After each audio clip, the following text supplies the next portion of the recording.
A woman kicked open the heavy iron gate of the CEO's mansion. The maid, who had intended to splash foot washing water on her, was crushed half to death, yet she dragged her suitcase and strode straight in. Inside, the CEO was secretly rejoicing at being rid of the tigress when he saw her enter and berated her for wrecking the place. However, the woman couldn't have cared less. Her aim was to straighten out his bad habits. 5 years prior, she had been beaten to the point of disability by her stepmother and scheming younger sister. Luckily, she was taken in by a gang leader and trained to become a top-notch assassin. She could have inherited the gang leader's position and lived a carefree life, but upon learning that her stepmother was going to seize her mother's company, she resolutely returned home. It so happened that elder Mr. Zhu, the richest man in Jiangkang, needed her help. The two reached an agreement. She would marry the elder's unruly grandson, and once she helped him reform, Mr. Zhu would assist her in reclaiming her mother's company. At 10 o'clock the next day, the two hot-tempered individuals got their marriage licenses agreed. The CEO had planned to give this woman, whom he'd never met, a hard time,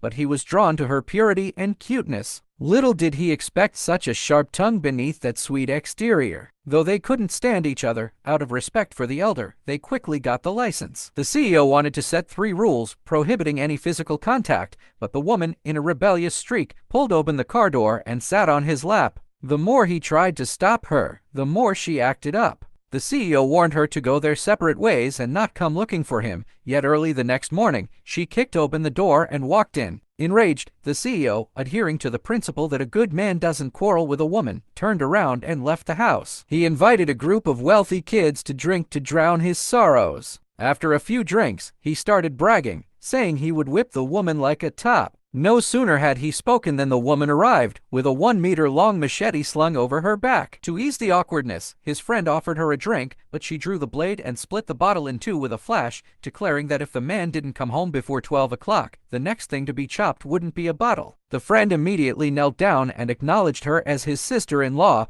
but the CEO remained unyielding. The woman suggested a bet. If she lost, she would never bother him again. If he lost, he had to go home with her. The contest was in shooting, which he prided himself on. The CEO upped the ante, saying the loser would run naked. Little did he know that as a top assassin, 10-meter shooting was child's play for her. She fired 5 shots blindly, all scoring 10 rings and hitting the same hole. The onlookers exclaimed that it was Olympic champion level. His friend pointed out that all the bullets had hit the CEO's target. Without a word, the woman started undressing. The CEO panicked, stopped her, gave her his coat, and agreed to go home with her. Once home, the CEO took out his frustration on a pillow, only to be caught by the woman. She unceremoniously announced that she would share his bed, and the CEO tensed up immediately, warning her that this was his bottom line.